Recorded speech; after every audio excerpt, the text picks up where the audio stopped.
Didi versus Modi 15 ವರ್ಷಗಳಿಂದ ದೀದಿ ಕಟ್ಟಿದಂತ ಸಾಮ್ರಾಜ್ಯ ಏನಿತ್ತು ಪತನ ಆಗೋಗ್ಬಿಟ್ಟಿದೆ. ಬಿಜೆಪಿ ಗೆಲುವನ್ನ ಸಾಧಿಸಬೇಕು ಅಂತ ಬಹಳಷ್ಟು ವರ್ಷಗಳಿಂದ ಕಾಯ್ತಾ ಇತ್ತು. 15 ವರ್ಷಗಳಿಂದ ಕಾದು ಕುಳಿತಿತ್ತು. ಪ್ರತಿ ವರ್ಷವೂ ಕೂಡ ಅಷ್ಟೇ ಎಫರ್ಟ್ ಅನ್ನ ಆಗ್ತಾ ಇತ್ತು. ಪಶ್ಚಿಮ ಬಂಗಾಳದಲ್ಲಿ ಅಧಿಕಾರ ಗದ್ದಿಗೆನ ಏರ್ಲೇಬೇಕು ಅಂತ ಬಿಜೆಪಿ ಕಾಯ್ತಾ ಇತ್ತು. ಆದ್ರೆ ಇವತ್ತು ಆ ಮಾತು ಅಥವಾ ಆ ವಿಶ್ವಾಸ, ಆ ಭರವಸೆ ಇವತ್ತು ನಿಜ ಆಗಿರುವಂತದ್ದು. ದೀದಿ ಅವರು ಪ್ರಚಾರದ ವೇಳೆ ಹೇಳ್ತಾರೆ, ನಾನು ಪಶ್ಚಿಮ ಬಂಗಾಳದಲ್ಲಿ ಗೆಲ್ತೀನಿ, ನಂತರ ದೆಹಲಿ ಹೋಗಿ ಆವರಿಸ್ಕೊಂತೀನಿ ಅಂತ. ಎಲ್ಲ ಮಾತುಗಳನ್ನ ಸುಳ್ಳು ಮಾಡಿದ್ದಾರೆ ಇವತ್ತು ಬಿಜೆಪಿಯವರು. ಈ ಬಿಜೆಪಿ ಗೆಲುವಿಗೆ 12 ಕಾರಣಗಳಿವೆ. 15 ವರ್ಷಗಳ ದೀದಿ ಸಾಮ್ರಾಜ್ಯ ಪತನ ಆದ್ರೂ ಹೇಗಾಯ್ತು, ಆ ಯಾವುದು 12 ಕಾರಣಗಳು, ಎಲ್ಲವನ್ನ ಕೂಡ ನಾನು ಹೇಳ್ತಾ ಹೋಗ್ತೀನಿ. ನಾನು ರಂಜಿತಾ ರೇವಣ್ಣ. ಬಿಜೆಪಿ 206 ಸೀಟ್ಗಳನ್ನ ಗೆದ್ದಿದೆ, ಟಿಎಂಸಿ 83. ಇದರಲ್ಲಿ ನಾನೇನು ಎಕ್ಸ್ಪ್ಲೇನ್ ಮಾಡೋ ಅವಶ್ಯಕತೆ ಇಲ್ಲ, ಅಲ್ಲೇ ಗೊತ್ತಾಗ್ಬಿಟ್ಟಿದೆ ಬಹುಮತದಿಂದ ಬಿಜೆಪಿ ಅಂತ. ಅಂದ್ರೆ ಶ್ಯಾಮ್ ಪ್ರಸಾದ್ ಮುಖರ್ಜಿ ಅವರ ಏನಿತ್ತು ಅವಾಗ ನೆಲದಲ್ಲಿ ಆ ಕಮಲ ಬಾವುಟವನ್ನ ಆರಿಸ್ಬೇಕು ಅಂತ ಬಿಜೆಪಿಯವರು ದಶಕಗಳ ಕನಸನ್ನ ಕಾಣಿದ್ರು. ಆಗ ಯಾವಾಗ್ಲೂ ಕೂಡ ಆಗಿರಲಿಲ್ಲ. ಆ ಕನಸು ಇವತ್ತು ಕೊನೆಗೆ ಈಡೇರಿದೆ. ಪಶ್ಚಿಮ ಬಂಗಾಳದಲ್ಲಿ ಬಿಜೆಪಿ ದಿಗ್ವಿಜಯವನ್ನ ಸಾಧಿಸಿದೆ.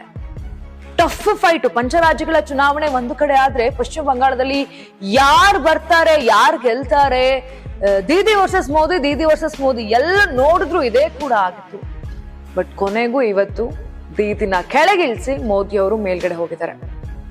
ಅಂದ್ರೆ ಪಶ್ಚಿಮ ಬಂಗಾಳದಲ್ಲಿ ಇವತ್ತು ಬಿಜೆಪಿ ಏನು ಒಂದು ವಿಜಯ ಇದೆ, ನಿಜಕ್ಕೂ ಕೂಡ ಐತಿಹಾಸಿಕ. ಇದನ್ನ ಪ್ರಧಾನಿ ನರೇಂದ್ರ ಮೋದಿ ಮತ್ತು ಅಮಿತ್ ಶಾ ಅವರ ಚಾಣಕ್ಯ ನೀತಿಯನ್ನ ಬಿಟ್ಟು ಪೂರ್ಣಗೊಳ್ಳಲು ಸಾಧ್ಯನೇ ಇರ್ತಾ ಇರ್ಲಿಲ್ಲ.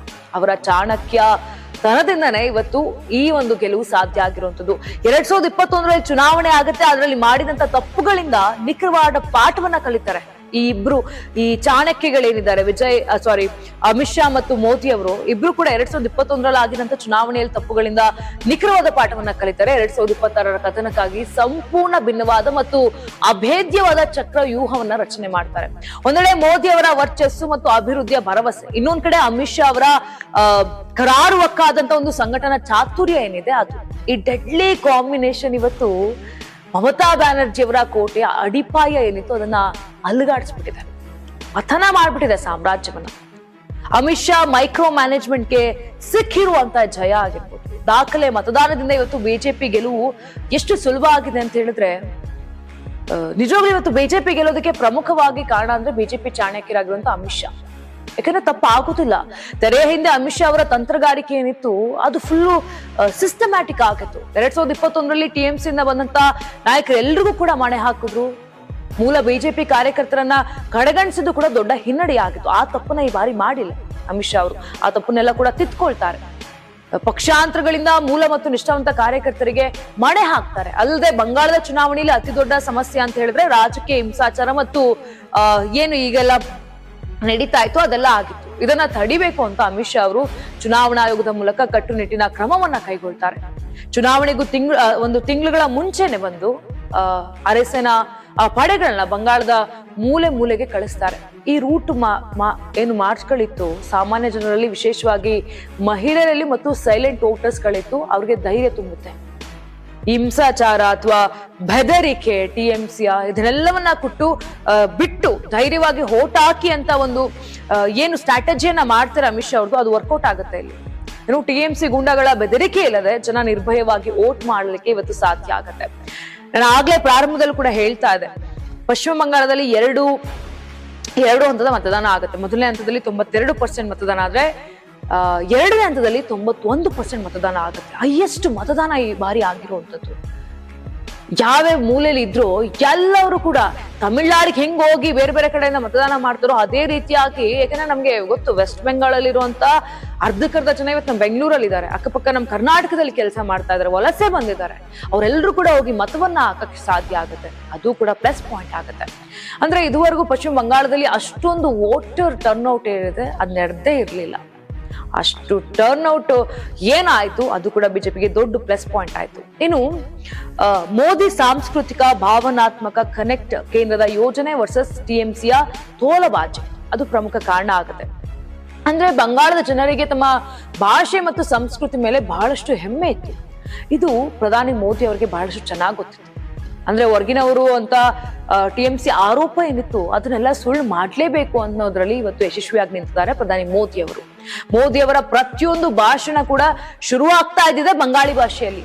ರವೀಂದ್ರನಾಥ ಟ್ಯಾಗೋರ್, ಸ್ವಾಮಿ ವಿವೇಕಾನಂದ, ನೇತಾಜಿ ಸುಭಾಷ್ ಚಂದ್ರ ಬೋಸ್ ಅವರ ತತ್ವ ಆದರ್ಶಗಳು ಏನಿತ್ತು ಅದನ್ನ ಮರುಕಳಿಸುತ್ತಾ ಬಂಗಾಳಿಗಳ ಭಾವನಾತ್ಮಕವಾಗಿ ತಂತಿಯನ್ನ ಮೋದಿ ಮಿಡಿತಾ ಇದ್ರು, ಮಾತನಾಡ್ತಾ ಇದ್ರು, ಬಹಳಷ್ಟು ಭಾವುಕರಾಗ್ತಾ ಇದ್ರು. ಬೀದಿ ಮೇಲಿನ ಕೋಪಕ್ಕಿಂತ ಹೆಚ್ಚಾಗಿ ಸೋನಾರ್ ಬಾಂಗ್ಲಾ ನಿರ್ಮಾಣದ ಮೋದಿ ಅವರ ಡಬಲ್ ಇಂಜಿನ್ ಸರ್ಕಾರದ ಭರವಸೆ ಈಗ ಜನರಿಗೆ ಹತ್ರ ಆಯ್ತು. ಕೇಂದ್ರದ ಆಯುಷ್ಮಾನ್ ಭಾರತ್ ಆಗಿರ್ಬೋದು, PM ಕಿಸಾನ್ ಸಮ್ಮಾನ್ ನಿಧಿ ಅಂತ ಯೋಜನೆಗಳೇನಿತ್ತು ಇದು ಮಮತಾ ಬ್ಯಾನರ್ಜಿ ಸರ್ಕಾರ ಬಂಗಾಳದಲ್ಲಿ ತಡೆ ಹಿಡಿದಿತ್ತು ಅಥವಾ ಆ ಒಂದು ಹೆಸರನ್ನೇ ಬದಲಾವಣೆಯನ್ನ ಮಾಡಿತ್ತು. ಮೋದಿ ಶಾ ಜೋಡಿ ಈ ವಿಷಯ ಎಲ್ಲವನ್ನ ಕೂಡ ಗಮನಿಸ್ತಾ ಇತ್ತು. ಪ್ರತಿಯೊಂದು ಹಳ್ಳಿಯ ಕಟ್ಟೆಗೂ ಕೂಡ ಈ ವಿಷಯವನ್ನ ತಲುಪಿಸಿದ್ರು. ಕೇಂದ್ರದ ಹಣ ಬರ್ತಾ ಇದೆ, ಆದ್ರೆ ಅದು TMC ನಾಯಕರ ಜೇಬು ಸೇರ್ತಾ ಇದೆ ಅಂತ ತೋಲಬಾಜಿ ನೆರೆಟಿವ್ ಅನ್ನ ಜನರ ಮನಸ್ಸಿನಲ್ಲಿ ಅಚ್ಚಳಿಯುವಂತೆ ಮಾಡಿದ್ರು. ಅದು ಕೂಡ ಪ್ರಮುಖ ಕಾರಣ ಆಯ್ತು. ಇನ್ನು ಆಡಳಿತ ವಿರೋಧಿ ಅಲೆ ಮತ್ತು ಬಿಜೆಪಿಯಿಂದ ನೆರೆಟಿವ್ ಸೆಟ್, ಇದು ಕೂಡ ಪ್ರಮುಖ ಕಾರಣ ಆಗುತ್ತೆ. ಭ್ರಷ್ಟಾಚಾರದ ಕಳಂಕ ಮತ್ತು ನೇಮಕಾತಿ ಹಗರಣಗಳು ಯಾವುದೇ ಒಂದು ಸರ್ಕಾರ ಸತತ 15 ವರ್ಷಗಳ ಕಾಲ ಅಧಿಕಾರದಲ್ಲಿದ್ದಾಗ ಸಹಜವಾಗಿ ಒಂದು ಆಡಳಿತ ವಿರೋಧಿ ಅಲೆ ಸೃಷ್ಟಿ ಆಗೇ ಆಗುತ್ತೆ.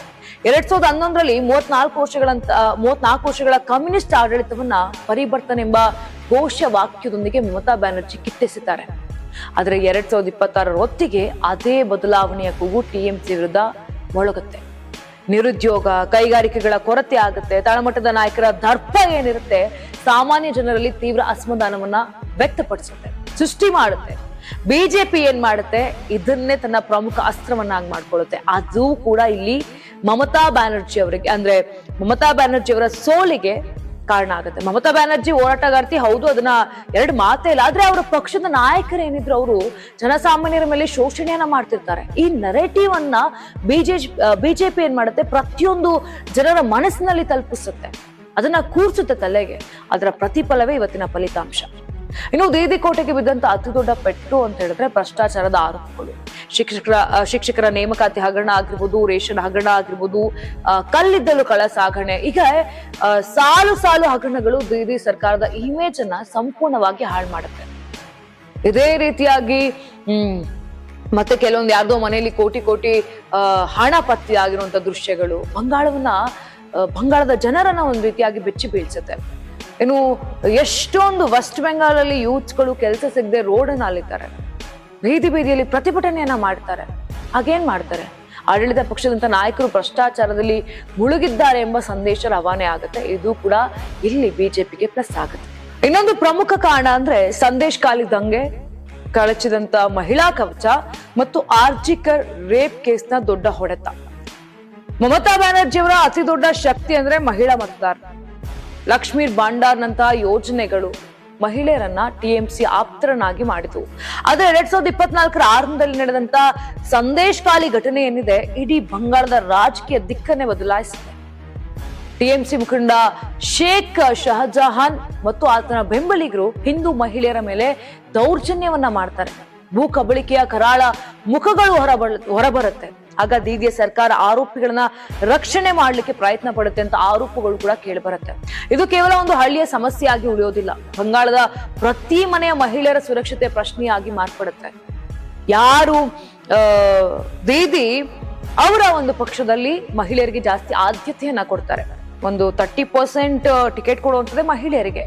ಈ ರೀತಿಯಾಗಿದ್ದಂತ ದೀದಿ ಪಕ್ಷದಲ್ಲೇ ಇಷ್ಟು ದಬ್ಬಾಳಿಕೆಗಳಾಗುತ್ತೆ ಅವರ ನಾಯಕರಿಂದ ಅಂತ ಹೇಳಿದ್ರೆ ಪ್ರಶ್ನೆ ಬರುತ್ತೆ, ಹೇಗೆ ಮಹಿಳೆಯರ ಸುರಕ್ಷತೆ ಹೆಂಗಿರುತ್ತೆ ಅಂತ. ಅದು ಕೂಡ ಪ್ಲಸ್ ಆಗುತ್ತೆ. ಪ್ರಧಾನಿ ನರೇಂದ್ರ ಮೋದಿ ಮತ್ತು ಅಮಿತ್ ಶಾ ತಮ್ಮ ಪ್ರತಿಯೊಂದು ಭಾಷಣದಲ್ಲೂ ಕೂಡ ಸಂದೇಶ್ ಖಾಲಿಯನ್ನ ಪ್ರಸ್ತಾಪಿಸ್ತಾರೆ. ಬೆಂಗಾಲ್ ಚಾಹೆ ಇನ್ಸಾಫ್ ಅಥವಾ ಬಂಗಾಳಕ್ಕೆ ನ್ಯಾಯ ಬೇಕು ಅಂತ ಘೋಷಣೆಯನ್ನ ಕೂಗ್ತಾರೆ. ಈ ಒಂದು ಘಟನೆ TMC ದೀದಿಯ ಭದ್ರವಾದ ಮಹಿಳಾ ವೋಟ್ ಬ್ಯಾಂಕ್ ಏನಿತ್ತು ಅದನ್ನ ಕನ್ನ ಆಗುತ್ತೆ. ಸಂದೇಶ್ ಖಾಲಿ ಘಟನೆ TMC ಕೋಟೆಗೆ ಎಷ್ಟು ಬಿರುಕು ಮೂಡಿಸುತ್ತೆ ಅಂತ ಹೇಳಿದ್ರೆ 2024 ಆಗಸ್ಟ್ ನಲ್ಲಿ ನಡೆದಂತ ಆರ್ಜಿಕರ್ ವೈದ್ಯಕೀಯ ಕಾಲೇಜ್ ಯುವತಿಯ ಅತ್ಯಾಚಾರ ಮತ್ತು ಕೊಲೆ ಪ್ರಕರಣ ಏನಿದೆ ನಿಜಕ್ಕೂ ಕೂಡ ಮಮತಾ ಸರ್ಕಾರದ ಪಾಲಿಗೆ ಅಕ್ಷರಶಃ ಮರಣ ಶಾಸನವಾಗಿ ಪರಿಣಮಿಸುತ್ತೆ. ಅದರ ಮಿರರ್ ಎಫೆಕ್ಟ್ ಇವತ್ತು ನಾವು ನೋಡ್ತಾ ಇದ್ದೇವೆ. ಆರಂಭದಲ್ಲಿ ಈ ಘಟನೆಯನ್ನ ಆತ್ಮಹತ್ಯೆ ಅಂತ ಬಿಂಬಿಸ್ತಾರೆ. ಅಪರಾಧ ನಡೆದಂತ ಸ್ಥಳದಲ್ಲಿ ಸಾಕ್ಷಿಗಳನ್ನ ನಾಶಪಡಿಸ್ಲಿಕ್ಕೆ ಪ್ರಯತ್ನ ಪಟ್ಟಿರುವಂತ ಒಂದು ಆರೋಪಗಳು ಬರುತ್ತೆ. ಯಾವ ಶಿಕ್ಷಿತ ಮಧ್ಯಮ ವರ್ಗದ ಭದ್ರಲೋಕ್ ಮತದಾರರು ದಶಕಗಳ ಕಾಲ ಮಮತಾ ಅವರನ್ನ ಸಾಂಸ್ಕೃತಿಕವಾಗಿ ಬೆಂಬಲಿಸಿಕೊಂಡು ಬಂದಿದ್ರು, ಅವರು ಸರ್ಕಾರದ ವಿರುದ್ಧ ತಿರುಗಿ ಬೀಳ್ತಾರೆ. ಬಿಜೆಪಿ ಜನ ಏನು ಆಕ್ರೋಶವನ್ನ ವ್ಯಕ್ತಪಡಿಸ್ತಾ ಇದ್ರು ಅದಕ್ಕೆ ಪ್ರಬಲ ಧ್ವನಿಯಾಗುತ್ತೆ. ಇದು ಕೇವಲ ಕಾನೂನು ಸುವ್ಯವಸ್ಥೆಯ ವೈಫಲ್ಯ ಅಲ್ಲ, ಟಿಎಂಸಿ ವ್ಯವಸ್ಥೆಯ ರಕ್ತದಲ್ಲೇ ಬೆರೆತಿರುವ ಕ್ರಿಮಿನಲ್ ಸಿಂಡಿಕೇಟ್ ಅಂತ ಬಿಜೆಪಿ ನಾಯಕರು ಜನರಿಗೆ ಮನವರಿಕೆಯನ್ನ ಮಾಡ್ಕೊಡ್ತಾರೆ. ಆ ಎಲ್ಲ 2024ರಲ್ಲಿ ಏನೆಲ್ಲ ಘಟನೆಗಳು ನಡೆದಿತ್ತು ಅವತ್ತಿನ ಆ ಒಂದು ರಿಸಲ್ಟ್ ನ ಇವತ್ತು ಮಮತಾ ಬ್ಯಾನರ್ಜಿ ಅವರು ಪಶ್ಚಿಮ ಬಂಗಾಳದಲ್ಲಿ ಬಂದಂತ ರಿಸಲ್ಟ್ ಅಲ್ಲಿ ನೋಡ್ತಾ ಇದ್ದಾರೆ. ಇನ್ನೊಂದು ಕಾರಣ ಅಂತ ಹೇಳಿದ್ರೆ ಪೌರತ್ವ ತಿದ್ದುಪಡಿ ಕಾಯ್ದೆಯ ಮಾಸ್ಟರ್ ಸ್ಟ್ರೋಕ್, ಎಡಪಕ್ಷಗಳ ಪತನ, ಹಿಂದೂ ಮತಗಳ ಕ್ರೋಢೀಕರಣ, ಇದು ಕೂಡ ಪ್ಲಸ್ ಆಗಿರುವಂತದ್ದು. ಬಿಜೆಪಿಯ ಮತ್ತೊಂದು ಪ್ರಬಲ ಅಸ್ತ್ರ ಅಂತ ಹೇಳಿದ್ರೆ ಚುನಾವಣೆಗೆ ಮುನ್ನ ಸಿಎ ಅಥವಾ ಪೌರತ್ವ ತಿದ್ದುಪಡಿ ಕಾಯ್ದೆನ ಜಾರಿಗೆ ತಂದ್ರು. ಪಶ್ಚಿಮ ಬಂಗಾಳದಲ್ಲಿ ಮಟುವಾ ಮತ್ತು ನಮಶೂದ್ರ ಸಮುದಾಯದ ಲಕ್ಷಾಂತರ ಜನರಿದ್ದಾರೆ. ಇವರು ದಶಕಗಳ ಹಿಂದೆ ಬಾಂಗ್ಲಾದೇಶದಿಂದ ವಲಸೆ ಬಂದಂತ ದಲಿತ ಹಿಂದೂಗಳು, ಇವರಿಗೆ ಅಧಿಕೃತ ಪೌರತ್ವ ನೀಡುವಂತ ಭರವಸೆಯನ್ನ ಬಿಜೆಪಿ ಈಡೇರಿಸುತ್ತೆ. ಮಮತಾ ಬ್ಯಾನರ್ಜಿ ಸಿಎ ಅನ್ನ ತೀವ್ರವಾಗಿ ವಿರೋಧವನ್ನ ಮಾಡ್ತಾರೆ. ಇದು ಮುಸ್ಲಿಂ ಮತಗಳನ್ನ ಒಗ್ಗೂಡಿಸಲು ಅವರಿಗೆ ಸಹಾಯವನ್ನ ಮಾಡುತ್ತೆ. ಆದ್ರೆ ಗಡಿಭಾಗದ ಜಿಲ್ಲೆಗಳಲ್ಲಿ ಅಂದ್ರೆ ಉತ್ತರ 24 ಪರಗಣ, ನಾಡಿಯಾ ಮತ್ತು ಮುಂತಾದ ಕಡೆ ಬೃಹತ್ ಪ್ರಮಾಣದಲ್ಲಿ ಹಿಂದೂ ಮತಗಳು ಮತ್ತು ವಿಶೇಷವಾಗಿ ವಲಸಿಗ ಹಿಂದೂಗಳ ಮತಗಳು ಬಿಜೆಪಿಯತ್ತ ವಾಲುತ್ತೆ. ಇದು ಟಿಎಂಸಿಗೆ ದೊಡ್ಡ ಹೊಡೆತವನ್ನ ಕೊಡುತ್ತೆ. ಇನ್ನು ಒಂದ್ ಕಾಲದಲ್ಲಿ ಬಂಗಾಳವನ್ನ ಆಳ್ವಿಕೆಯನ್ನ ಮಾಡಿದಂತ ಸಿಪಿಐ ಮತ್ತು ಕಾಂಗ್ರೆಸ್ ಮೈತ್ರಿ ಈ ಚುನಾವಣೆಯಲ್ಲಿ ಸಂಪೂರ್ಣ ಕಳೆದೋಗ್ಬಿಟ್ಟಿದೆ. ಅಂದ್ರೆ ಕಳೆದ ಚುನಾವಣೆಯಲ್ಲಿ ಮಕಡೆ ಮಾಡ್ಕೊಂಡ್ಬಿಟ್ಟಿತ್ತು ಎಡಪಕ್ಷಗಳು ಮತ್ತು ಕಾಂಗ್ರೆಸ್. ಈ ಚುನಾವಣೆಯಲ್ಲಿ ಮತ್ತಷ್ಟು ಕಾಣೆ ಆಗ್ಬಿಟ್ಟಿದೆ. ಇದರಿಂದ ಟಿಎಂಸಿ ವಿರೋಧಿ ಮತಗಳು ಎಡಪಕ್ಷಗಳಿಗೆ ಹೋಗೋ ಬದಲು ನೇರವಾಗಿ ಬಿಜೆಪಿಗೆ ಹೋಗಿದೆ ಅನ್ನೋದಕ್ಕೆ ಸಾಕ್ಷಿಯಾಗಿದೆ. ಇವತ್ತು ಬಿಜೆಪಿ ಏನು 208 ಸ್ಥಾನಗಳನ್ನ ಪಡ್ಕೊಂಡಿದೆ, ಇದೇ ಸಾಕ್ಷಿ ಆಗಿರುವಂತದ್ದು. ಅಂದ್ರೆ ಮಮತಾ ಬ್ಯಾನರ್ಜಿ ಅವರ ಅತಿಯಾದ ಅಲ್ಪಸಂಖ್ಯಾತ ತುಷ್ಟೀಕರಣ ನೀತಿ ಬಹುಸಂಖ್ಯಾತ ಹಿಂದೂಗಳಲ್ಲಿ ಭದ್ರತೆನೇ ಇಲ್ಲ ಅನ್ನೋ ಒಂದು ಮನೋಭಾವನೆಯನ್ನ ಸೃಷ್ಟಿ ಮಾಡುತ್ತೆ.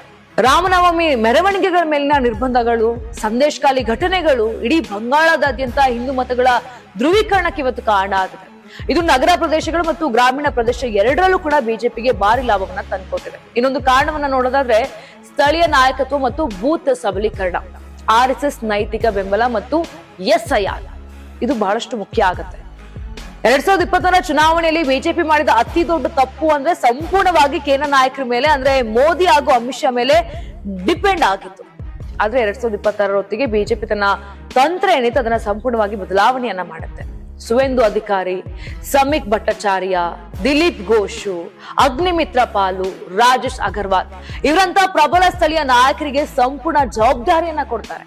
ಅದೇ 2021ರಲ್ಲಿ ದೊಡ್ಡ ತಪ್ಪು ಮಾಡಿರ್ತಾರೆ. ಅಮಿತ್ ಶಾ ಮತ್ತು ಮೋದಿ ಇಬ್ರ ಮೇಲೆ ಡಿಪೆಂಡ್ ಆಗಿರ್ತಾರೆ. ಟಿಎಂಸಿಯ ಭಾಷೆಯಲ್ಲೇ ಅವ್ರದೇ ಶೈಲಿಯಲ್ಲಿ ತಿರುಗೇಟನ್ನ ಕೊಡ್ಲಿಕ್ಕೆ ಸ್ಟಾರ್ಟ್ ಮಾಡ್ತಾರೆ. ಆ ರೀತಿಯಾಗಿ ನಾಯಕರನ್ನ ಹುಟ್ಟಾಕ್ತಾರೆ. ಸುವೇಂದು ಅವರು ಕೂಡ ಸುವೇಂದುನ ಬೆಳೆಸ್ತಾರೆ ಬಿಜೆಪಿಯಲ್ಲಿ. ಜೊತೆಗೆ RS ತಳಮಟ್ಟದಲ್ಲಿ ಸದ್ದಿಲ್ಲದೆ ಕೆಲಸವನ್ನ ಮಾಡುತ್ತೆ. ಬಂಗಾಳದ 78,000ಕ್ಕೂ ಹೆಚ್ಚು ಬೂತ್ಗಳಲ್ಲಿ ಪನ್ನ ಪ್ರಮುಖ ವ್ಯವಸ್ಥೆಯನ್ನ ಬಲಪಡಿಸ್ತಾರೆ. ಟಿಎಂಸಿ ಬೆದರಿಕೆ ರಾಜಕಾರಣವನ್ನ ಎದುರಿಸಬೇಕು ಅಂತ ಬಿಜೆಪಿ ಕಾರ್ಯಕರ್ತರಿಗೆ ತರಬೇತಿಯನ್ನ ಕೊಡ್ತಾರೆ, ನೈತಿಕ ಬೆಂಬಲವನ್ನ ನೀಡ್ಕೊಡ್ತಾರೆ. ಇದರಿಂದಾಗಿ ಏನಾಯ್ತು, ಇಂದಿನ ಚುನಾವಣೆಗಳಲ್ಲಿ ಮತಗಟ್ಟೆಗೆ ಹೋಗ್ಬೇಕು ಅಂತ ಹೋಗಿ ಹೋಟ್ಲ ಹಾಕ್ಲಿಕ್ಕೂ ಕೂಡ ಎದುರ್ತಾ ಇದ್ರಲ್ಲ ಈ ಮತದಾರರು, ಈ ಬಾರಿ ಧೈರ್ಯವಾಗಿ ಬಂದು ಕಮಲದ ಗುರುತಿಗೆ ಮತವನ್ನ ಹಾಕ್ತಾರೆ. ಫಲಿತಾಂಶದಲ್ಲಿ ಕ್ಲಿಯರ್ ಆಗಿ ಗೊತ್ತಾಗ್ತಾ ಇದೆ. ಇದ್ರ ಜೊತೆ ಪಶ್ಚಿಮ ಬಂಗಾಳದಲ್ಲಿ ನಡೆದಂತ SIR ಪ್ರಕ್ರಿಯೆ, SIR ಆದಾಗ ಹಲವು ವಿವಾದಗಳಿಗೆ ಕಾರಣವಾಗಿತ್ತು. ಆ SIR ಪ್ರಕ್ರಿಯೆ ಬಿಜೆಪಿಗೆ ಪ್ಲಸ್ ಆಗಿರೋ ರೀತಿಯಾಗಿ ಕಾಣಿಸ್ತಾ ಇದೆ, ನಿಜ. ಇನ್ನು ಪಶ್ಚಿಮ ಬಂಗಾಳದ 2026ರ ವಿಧಾನಸಭಾ ಚುನಾವಣಾ ಫಲಿತಾಂಶ ಕೇವಲ ಒಂದು ರಾಜಕೀಯ ಬದಲಾವಣೆ ಅಲ್ಲ, ಇದೊಂದು ಸೈದ್ಧಾಂತಿಕ ಮತ್ತು ಸಾಮಾಜಿಕ ಪಲ್ಲಟ. ಯಾಕಂದ್ರೆ 15 ವರ್ಷಗಳ ಸುದೀರ್ಘ ಅಧಿಕಾರ, ಭ್ರಷ್ಟಾಚಾರದ ಕಲೆ, ತಳಮಟ್ಟದ ನಾಯಕರ ದರ್ಪ ಮತ್ತು ಸಂದೇಶಕಾಲಿಯಂತಹ ಘಟನೆಗಳು ಬೀದಿಯ ಸಾಮ್ರಾಜ್ಯವನ್ನ ಇವತ್ತು ಬುಡಮೇಲು ಮಾಡಿದೆ. ಅತ್ತ ತನ್ನ ತಪ್ಪುಗಳಿಂದ ಪಾಠ ಕಲ್ತಿರುವಂತಹ ಬಿಜೆಪಿ ಸ್ಥಳೀಯ ನಾಯಕತ್ವವನ್ನ ಬೆಳೆಸುತ್ತೆ, CAA ಈ ಅಸ್ತ್ರವನ್ನ ಪ್ರಯೋಗ ಮಾಡುತ್ತೆ. ಎಲ್ಲ ಕೂಡ ಸಂಘಟನಾತ್ಮಕವಾಗಿ ಬಲಿಷ್ಠಗೊಂಡು ಈ ಐತಿಹಾಸಿಕ ವಿಜಯವನ್ನ ಒಲಿಸಿಕೊಂಡಿದೆ. ಇನ್ನು ಶ್ಯಾಮ ಪ್ರಸಾದ್ ಮುಖರ್ಜಿ ಅವರ ನಾಟಿನಲ್ಲಿ ಕಮಲ ಅರಳಬೇಕು ಅಂತ ಬಿಜೆಪಿ ಏನು ಒಂದು ದಶಕಗಳ ಹಿಂದೆ ಕನಸನ್ನ ಕಂಡಿತ್ತು, ಅದು ಇವತ್ತು ನನಸಾಗಿದೆ. ಬಂಗಾಳದ ಜನತೆ ಪರಿವರ್ತನೆಯಿಂದ ಮಹಾ ಪರಿವರ್ತನಂತ ಮುಖ ಮಾಡಿದ್ದಾರೆ. ಮುಂದಿನ ದಿನಗಳಲ್ಲಿ ಡಬಲ್ ಎಂಜಿನ್ ಸರ್ಕಾರ ಬಂಗಾಳದ ಚಿತ್ರಣವನ್ನ ಹೇಗೆ ಬದಲಾವಣೆಯನ್ನ ಮಾಡುತ್ತೆ, ಆ ಸಂಪೂರ್ಣ ಚಿತ್ರಣವನ್ನ ಹೇಗೆ ಬದಲಾಯಿಸಿ ಬಂಗಾಳದಲ್ಲಿ ಯಾವ ರೀತಿಯಾಗಿ ಆಳ್ವಿಕೆಯನ್ನ ಮಾಡ್ತಾರೆ, ಇದಕ್ಕೆಲ್ಲ ಏನು ಉತ್ತರವನ್ನ ಕೊಡ್ತಾರೆ, ಯಾವ ರೀತಿ ಆಗುತ್ತೆ? ಇಷ್ಟು ದಿನ ಬಂಗಾಳ ಅಂತ ಹೇಳಿದ್ರೆ ಹಿಂಸಾಚಾರ ಅದಾಗತ್ತೆ ಇದಾಗತ್ತೆ ಅನ್ನೋ ಆರೋಪಗಳೇ ಕೇಳಿ ಬರ್ತಾ ಇತ್ತು. ಇವಾಗ ಬಿಜೆಪಿ ಅಂತೂ ಇಂತೂ ತನ್ನ ಕನಸನ್ನ ಈಡೇರಿಸ್ಕೊಂಡಿದೆ. ಏನಾಗುತ್ತೆ ಅನ್ನೋದನ್ನ ಕಾದ್ ನೋಡ್ಬೇಕಿದೆ. ಇನ್ನು ಪಶ್ಚಿಮ ಬಂಗಾಳದ ಚುನಾವಣೆ ಬಗ್ಗೆ ನಿಮ್ಮ ಅಭಿಪ್ರಾಯ ಏನಿದೆ? ಈ ರಿಸಲ್ಟ್ ಬಗ್ಗೆ ಮೋದಿ ಗೆದ್ದಿರೋದು ನಿಮ್ಗೆ ಎಷ್ಟು ಖುಷಿ ತಂದಿದೆ? ಇದನ್ನ ಎಕ್ಸ್ಪೆಕ್ಟ್ ಮಾಡಿದ್ರ? ನಿಮ್ಮ ಪ್ರಕಾರ ಏನೆಲ್ಲ ಬದಲಾವಣೆ ಆಗ್ಬೋದು? ಏನ್ ಅನ್ಸುತ್ತೆ? ಕಮೆಂಟ್ ಮಾಡಿ. ನೀವು ಸಣ್ಣ ಆಗ್ಬೇಕಲ್ವಾ? ಅದು ಒಂದು ಉತ್ತಮ ಆಹಾರದಿಂದ ಸಣ್ಣ ಆಗ್ಬೇಕಲ್ವಾ? ಪ್ರತಿದಿನ ನಮ್ಮ ಜೀನಿ ಸ್ಲಿಮ್ ನ ಯೂಸ್ ಮಾಡಿ ಯಾವುದೇ ಸೈಡ್ ಎಫೆಕ್ಟ್ ಇಲ್ದಂಗೆ ನೀವು ಸಣ್ಣ ಆಗ್ತೀರಾ.